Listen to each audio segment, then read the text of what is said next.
Okay. Um, was really hoping I wasn't gonna have to do something like this, but horrible, heartbreaking news today. Fernando Valenzuela passed away at the age of 63. I'm recording this at 9:10 p.m. on Tuesday, October 22nd, 2024. The news broke about an hour ago. It's a gut punch. It's heartbreaking and it's devastating. Um, Fernando was had to check in to a hospital about 2 weeks ago before the end of the season. I think it was that final series against San Diego where they won the NL West. During that series, he had to go to a hospital. I think he immediately went to the hospital after one of the games, and he just didn't look right. He had lost a lot of weight, and now we just got the news that he passed away. It sucks. This is gonna hurt. This is gonna hurt. Um, I wasn't around in 1981 to witness Fernando Mania, but 40 something years later, the impact that he had, not just on the Dodgers, not just on Major League Baseball, but the entire city of Los Angeles, incredible. You can't you can't duplicate that. I think we're seeing that now with Shohei Ohtani and Japan, but Fernando Mania was incredible. It was, you know, it was a lift for the city of LA, and he was representing not just the city but the entire country of Mexico. Um, the resume speaks for itself. Six-time All-Star, 1981 World Series champion, NL Cy Young Award winner 1981, Rookie of the Year that same year also, the strikeout leader, two-time Silver Slugger, threw a no-hitter, and this is the thing that I'm glad the Dodgers finally were able to do last year in 2023. They retired his number 34. People may forget this because it's over and they finally did what was right and retired his 34. But for the longest time, people were saying, how come Fernando's number 34 is not retired? To me, it's a joke that it took that long, but the reason behind that is that if you look at every Dodger retired number, except one, um, in order to get your number retired by the Dodgers at Dodger Stadium in down the left field line, you need to be a Hall of Famer. And if you look, all of them except two are Hall of Famers. And that was the thing that took Fernando so long, is that he was not in the Baseball Hall of Fame. Now, luckily, the Dodgers finally came to their senses last year and realized the impact that Fernando had on the Latino community, the Mexican American community, the Dodgers in the city of Los Angeles. They finally did what was right and retired his 34 last summer. And I'm so glad they did that because, I remember listening to interviews with Fernando, and he never thought that that was going to happen. He admitted it. He never thought he was going to see the day where his number was going to get retired. I'm so glad that his family, and he himself was able to enjoy that whole weekend because it was a festive. It was a whole weekend. Um, you know, this sucks. This is a one that's gonna hurt for a while. Um, just the impact that he had on the city and then in the community. You'll never see stuff like you don't see stuff like that very often. It takes a special player or a special person to have an impact like that. And you know, I don't mean to get sentimental here for a second, but you know, I'm born and raised Los Angeles, California. I love this city. It's the greatest city in the world. I would never want to live anywhere else. I love my teams here. We've lost a lot of legends in this town the last 5 to 6 years.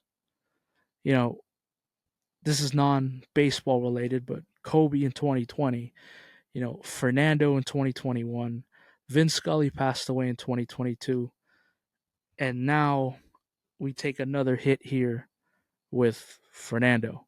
And Jerry West just passed to another Laker, LA legend. But, you know, I get sad when stuff like this happens because there's an entire generation of Dodger fans that witnessed him, got to see him pitch in person, you know, grew up with him, saw him after his post career. They're sad right now because that was their hero and that was their idol. And I feel for those people because I'm going through that right now with guys like Mookie Betts and Shohei Ohtani, guys Clayton Kershaw. There's a day when they're not going to be around anymore, and I'm going to be sad. And this one is, they're all sad, but this Fernando, I think this is going to hit a lot home for a lot of people because he had a big part in this community and he stayed in the organization and he was still doing stuff. Remember, was part of the Spanish broadcast for the Dodgers for the longest time. And I hope Jaime Harin, I'm sure he's, really sad right now, and prayers to him too. This is just another shot, man. Another gut punch. Like I said, we've lost a lot of LA icons, sports icons in the last 5 years. And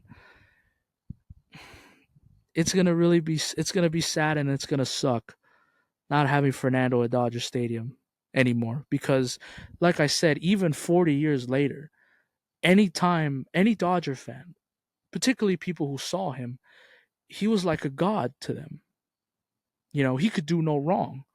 And anytime they would show him on camera at Dodger Stadium, or anytime he would be walking amongst the people would go crazy, and rightfully so, because you can't take away the memories and the stuff that he did for this LA community and for the Dodgers. Um, there's very few players, very few athletes that can have an impact and be so universally loved by everybody like Fernando. Not many players like that. And LA, we were fortunate to have him for a while. But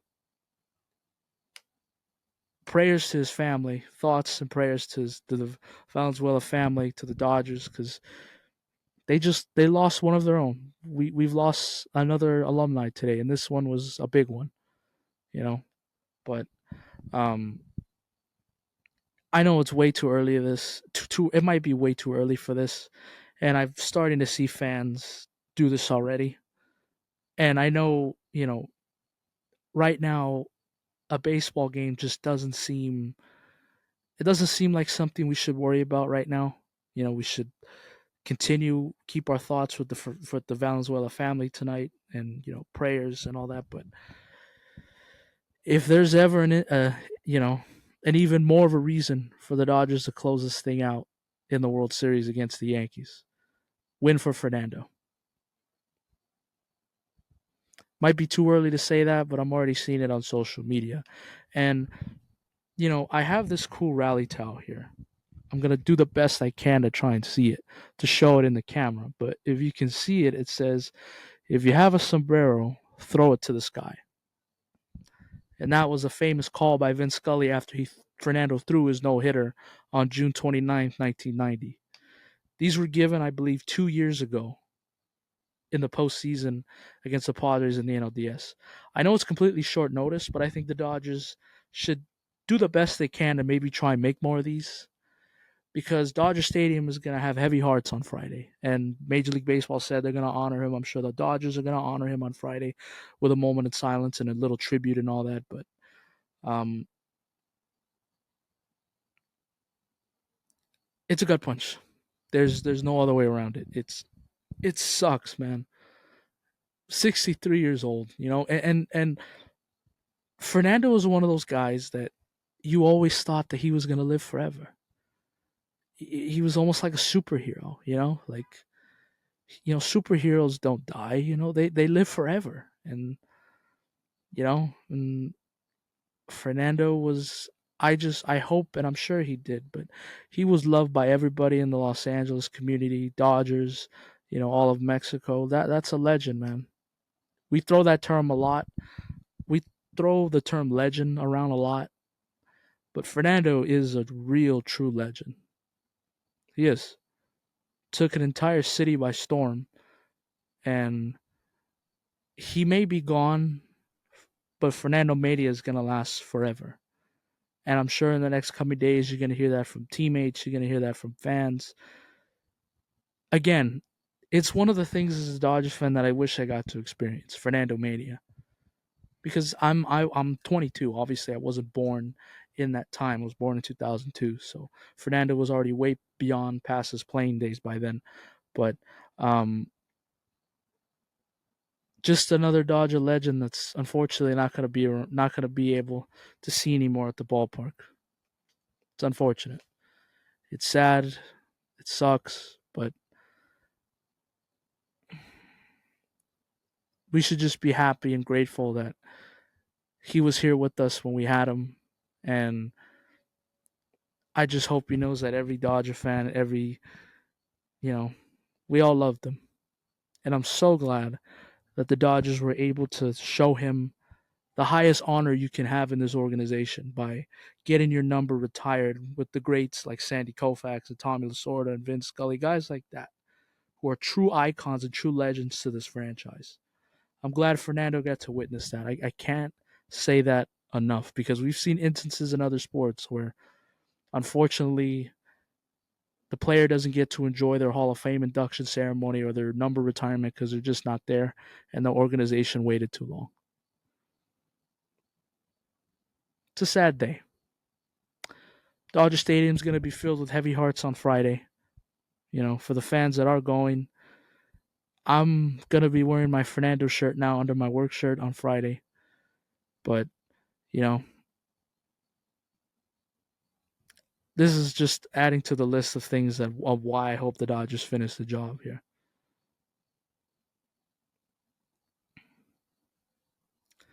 Another sad day for the city of Los Angeles, and just thoughts and prayers to the Fernando Valenzuela family once again. It sucks. Didn't think I was going to be doing one of these, during this postseason run.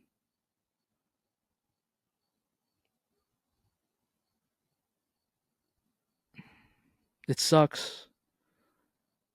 It's sad. He'll live on forever, and he'll always be a legend. And I'm going to reiterate the famous line from Vince Scully once again. If you have a sombrero, throw it to the sky. Rest in peace, Fernando Valenzuela. You will always be a legend, not just to this city, not just to the Dodgers, not just to baseball, but everywhere.